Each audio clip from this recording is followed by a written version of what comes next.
Chapter-1. The Right to be Rich.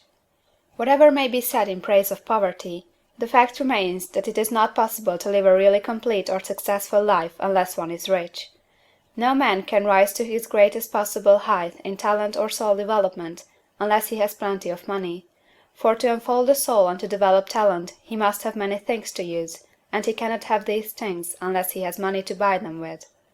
A man develops in mind, soul, and body by making use of things, and society is so organized that man must have money in order to become the possessor of things.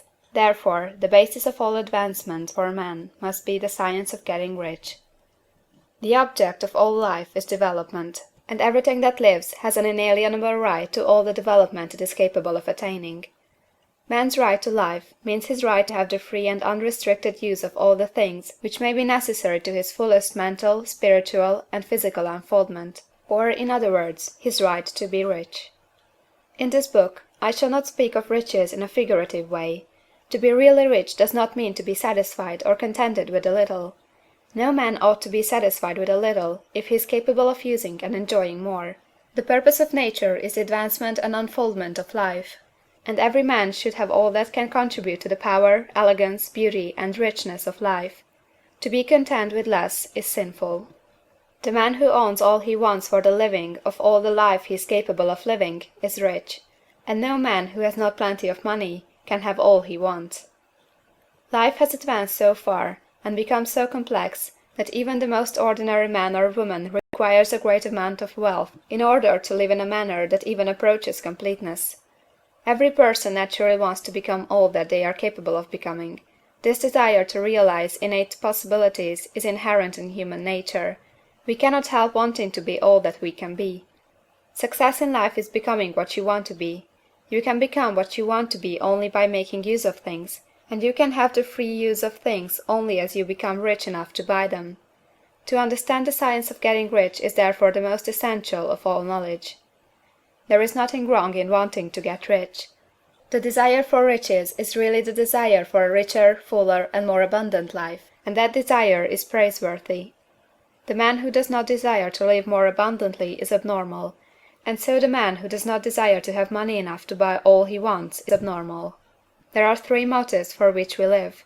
We live for the body, we live for the mind, we live for the soul. No one of these is better or holier than the other. All are alike desirable, and no one of the three, body, mind, or soul, can live fully if either of the others is cut short of full life and expression. It is not right or noble to live only for the soul and deny mind or body, and it is wrong to live for the intellect and deny body or soul. We are all acquainted with the loathsome consequences of living for the body and denying both mind and soul, and we can see that real life means the complete expression of all that man can give forth through body, mind, and soul. Whatever he can say, no man can be really happy or satisfied unless his body is living fully in every function, and unless the same is true for his mind and his soul. Wherever there is unexpressed possibility, or function not performed, there is unsatisfied desire.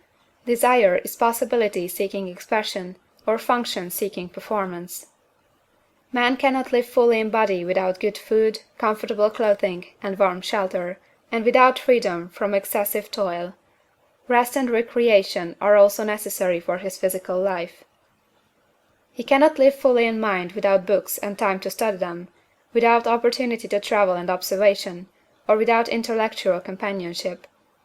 To live fully in mind he must have intellectual recreations, and must surround himself with all the objects of art and beauty he is capable of using and appreciating. To live fully in soul, man must have love, and love is denied expression by poverty. A man's highest happiness is found in the bestowal of benefits on those he loves.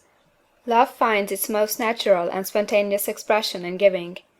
The man who has nothing to give cannot fill his place as a husband or father, as a citizen, or as a man. It is in the use of material things that a man finds full life for his body, develops his mind, and unfolds his soul. It is therefore for supreme importance to him that he should be rich. It is perfectly right that you should desire to be rich. If you are a normal man or woman, you cannot help doing so. It is perfectly right that you should give your best attention to the science of getting rich, for it is the noblest and most necessary of all studies.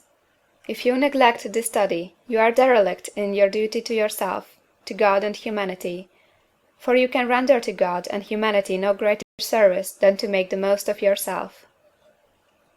CHAPTER 2.